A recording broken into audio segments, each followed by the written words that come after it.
নমস্কার, কথামৃত ইউটিউব চ্যানেলে আপনাকে স্বাগত। আমাদের প্রতিদিন কিছু কাজ জীবন ধারণের জন্য করতেই হয়, অনেকটা যান্ত্রিকভাবে।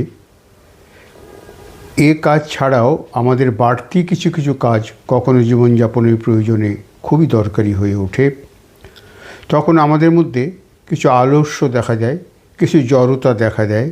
আমাদের চিন্তা হয় পরে করব, এখন থাক, ভালো লাগছে না ইত্যাদি অজুহাত আমরা নিজেদের মধ্যে সৃষ্টি করে সেই কাজগুলো সম্পর্কে আমরা যথাযথ গুরুত্ব দিয়ে সেই কাজ শুরু করতে পারি না।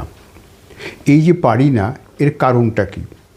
এর কারণ বিজ্ঞানের একটা কথা আছে, অনেকেই আমরা জানি, সেটা হচ্ছে জড়তা বা জাড্য। পৃথিবীর যত বস্তু আছে, কিছু গতিশীল কিছু স্থিতিশীল, সবাই তার নিজস্ব অবস্থানেই থাকতে চায়।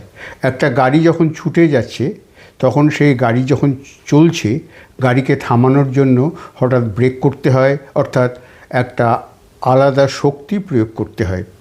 আবার সেই গাড়িকে যখন স্টার্ট করতে হয়, তার ইঞ্জিনকে স্টার্ট করতে হয় বাইরের একটি শক্তি দিয়ে, তখন গাড়ি চলতে থাকে। অর্থাৎ আমাদের মধ্যে এই যে জড়তা প্রত্যেকের মধ্যেই আছে, জীবের মধ্যেও আছে, জড়ের মধ্যেও আছে।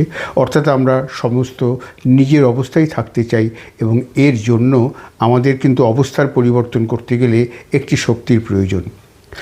এই সমস্ত কাজ যেগুলো আমাদের জীবনে অপরিহার্য না হলেও গুরুত্বপূর্ণ এবং যা দিয়ে আমাদের জীবনের উন্নতির সোপান তৈরি হয়, সেক্ষেত্রে কাজগুলো করার জন্য আমাদেরকে এইভাবে কিন্তু একটা ধাক্কার প্রয়োজন, একটা জড়তা কাটানোর প্রয়োজন।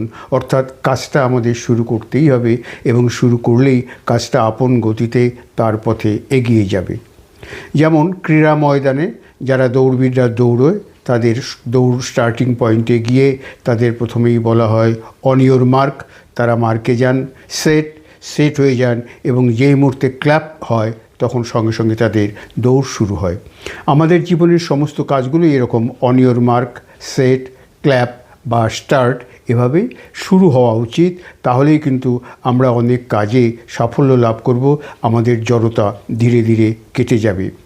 আমরা অনেক সময় মোটিভেশন নিজেদের মধ্যে করতে পারি না। আমরা ভাবি যখন মনে হবে বা একটা মোটিভেশনাল ভিডিও দেখলাম, তখন সেই কাজটার প্রতি আগ্রহ হলাম। এটা না হয়ে আমাদের প্রত্যেক দিনের যে প্রয়োজনীয় কাজগুলো অবশ্য গুরুত্বপূর্ণ, তার সাথে সাথে অন্য কাজগুলোকে আমাদের এই আওতায় আনতে হবে। প্রত্যেক দিন স্বাস্থ্যচর্চা বা ব্যায়াম করা অবশ্যই জরুরি, আমরা জানি। প্রত্যেক দিন ভাবি আজ নয় কাল রাতে বেশি রাতে শুয়েছি, আজকে একটু বিশ্রাম করি, কাল একটা কাজ আছে সেই কাজটা